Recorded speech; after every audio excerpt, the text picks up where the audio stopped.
ಎಮ್ಮೆಲ್ಯೆ ಶಕ್ತಿ ಪ್ರಸಾದ್ ನನಗೆ ಸಹಾಯ ಮಾಡದಿದ್ದರೆ ನನ್ನ ಕನಸು ಕನಸಾಗಿ ಉಳಿಯುತ್ತಿತ್ತು. ಇದೇನಿದು? ಕಳೆದ 30 ವರ್ಷಗಳಿಂದ ಇದೇ ಊರಿನ ದಕ್ಷ ಅಧಿಕಾರಿಗಳ ಹಂತಳಿಗಿರುವ ಸಂಖ್ಯೆನೇ ಜಾಸ್ತಿ ಇದೆ. ಇದೇ ಈ ಊರಿನ ಮರ್ಮವು ಇಲ್ಲ ಇವರ ಮಾಡಿದ ಕರ್ಮವು ಒಂದು ತೀರ್ಥ ಇಲ್ಲ.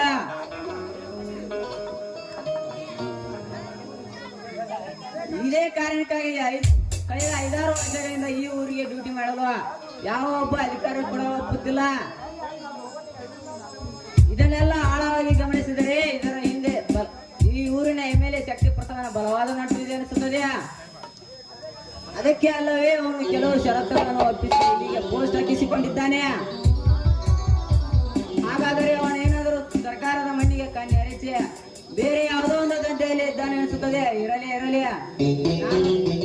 ನಾನು ಸ್ವಲ್ಪ ಸಮಯದವರೆಗೆ ಅವನ ಜೊತೆಯಲ್ಲಿ ಎದ್ದ ಆಮೇಲೆ ತೋರಿಸುತ್ತಾನೆ ಕರ್ನಾಟಕದ ಪೊಲೀಸರ ಪವರ್ ಅಂತ.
ಹಲೋ ಇನ್ಸ್ಪೆಕ್ಟರ್, ನಮಸ್ಕಾರ.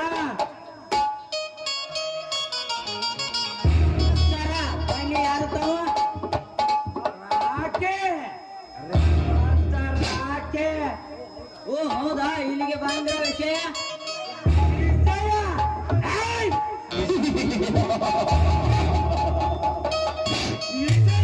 ಶಿಕ್ಷಕರು ಪಾಠ ಬೋಧನೆ ಮಾಡುವುದಿಲ್ಲ. ವಿಷಯ ಇಲ್ಲದೆ ವಕೀಲರು ವಾದ ಮಾಡುವುದಿಲ್ಲ. ವಿಷಯ ಇಲ್ಲದೆ ವಿನಾಕಾರಣ ಕಾಲ ವ್ಯರ್ಥ ಮಾಡುವ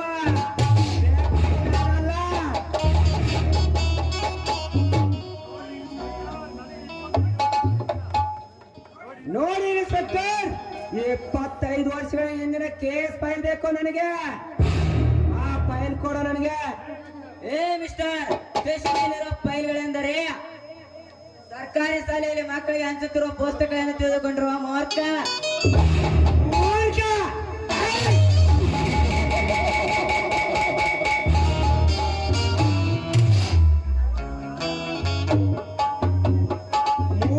ನಾನಲ್ಲ ಇನ್ಸ್ಪೆಕ್ಟರ್.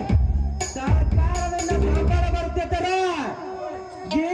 ಕೈ ಚಾಚಿ ನ್ಯಾಯಾಧೀಶನ ಸುಟ್ಟಿ ಹಾಕಿದೆಯಲ್ಲ, ನೀನು ಸತ್ತ ಮೂರ್ಖ. ಏ ರಾಕಿ, ಪೊಲೀಸ್ ಸ್ಟೇಷನ್ಗೆ ಹೋಗಿ ಪೊಲೀಸರ ಬಗ್ಗೆ ಅಷ್ಟೊಂದು ಹಗುರವಾಗಿ ಮಾತನಾಡುತ್ತೀಯಾ?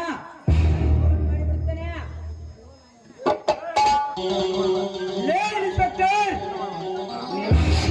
ಕಡೆ ತೋಂಡ ಕವಚ ಕೊಂಡಲ ಹಾಕಿಕೊಂಡು ಹಾಗೆ ಹೊತ್ತಿದ ಹಾಗೆ ಹಾಕಿಕೊಂಡು ಹೊತ್ತಿದ ಹಾಗೆ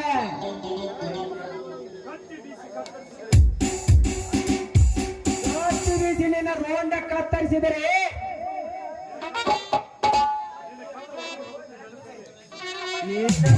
ಯಾವ್ದು ಹೋಗುತ್ತೆ. ಹುಷಾರ್.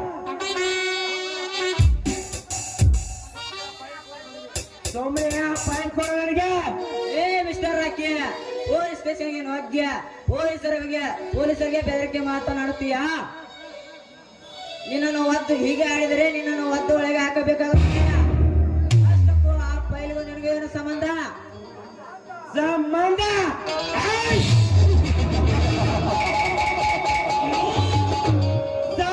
ಇರ್ಬೇಕನೆ. ಪ್ರಾಣದ ಹಂಗತ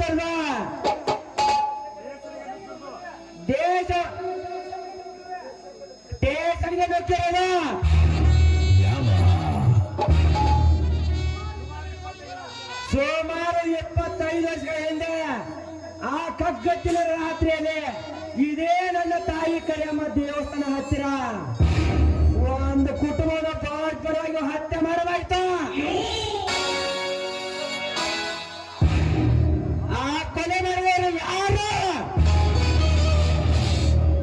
ಯಾವ ಕಾರಣಕ್ಕೆ ಮಾಡಿದ್ರಂದ ನಾನು ತಿಳಿಯಲೇಬೇಕು. ಸೋಮನೆ ಫೈಲ್ ಕೊಡು. ನೋಡಲು ಪುಷ್ಟರಾಗಿ ನೀನು ಹೇಳಿದ ಹಾಗೆ ಆ ಫೈಲ್ ಕೊಡಲು ಸಾಧ್ಯ ಇಲ್ಲ. ಮನೆಯಲ್ಲಿಂದ ಹೊರಟು ಹೋಗು. ಇಲ್ಲವಾದರೆ ಪೊಲೀಸ್ ಸ್ಟೇಷನ್ಗೆ ಹೋಗಿ ಪೊಲೀಸರ ಮೇಲೆ ಹಲ್ಲೆ ಮಾಡಿದನೆಂದು ಒಂದೇ ಒಂದು ಕೇಸ್ ಫೈಲ್ ಮಾಡಿದರೆ ಸಾಯವರೆಗೂ ಕಂಬಿ ಅನಿಸಬೇಕಾಗುತ್ತದೆ. ಹುಷಾರ.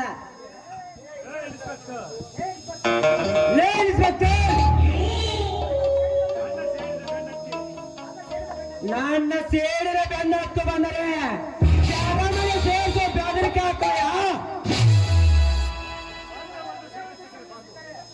ಒಂದೇ ಒಂದು ಸುಳಿವು ಸಿಕ್ಕರೆ ಸಾಕು, ನಿನ್ನ ಕೋಪಿದ ದೇವರನ್ನ ಕತ್ತರಿಸಿ ಬಿಡುವ ಮಗನೇ.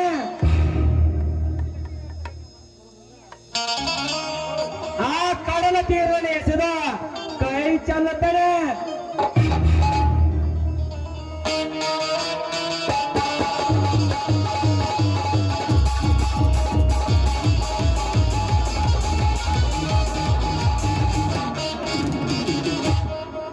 ಯಾರಿವನು? ಯಾರ ಸಾವಿನ ರಹಸ್ಯ ತಿಳಿಯಲು ಇಷ್ಟೊಂದು ಆತುರದಿಂದ ಬಂದಿದ್ದಾನೆ? ಕಳೆದ 25 ವರ್ಷಗಳ ಹಿಂದಿನ ಫೈಲ್ಗಳನ್ನು ಕೇಳುತ್ತಿದ್ದಾನೆಂದರೆ ಅದು ದಕ್ಷ ಅಧಿಕಾರಿಗಳ ಫೈಲ್ಗಳು. ಅವನಿಗೂ ಇವನಿಗೆ ಏನು ಸಂಬಂಧ? ಈ ಎಲ್ಲವೂ ಈ ಸ್ಟೇಷನ್ ಎಲ್ಲವೂ ನಿಗೊಂಡ ಸ್ಟೇಷನ್ ಎಲ್ಲ ಚೆನ್ನಾಗಿ ಸ್ಟಡಿ ಮಾಡಿ ಮತ್ತೆ ಏನಾದ್ರು ಸುಳ್ಳು ಸಿಕ್ಕರೆ ಕೇಸನ್ನು ರಿಓಪನ್ ಮಾಡಿದ್ರೆ ಆಯ್ತು. ನಾನೇನು ಬರುತ್ತೇನೆ.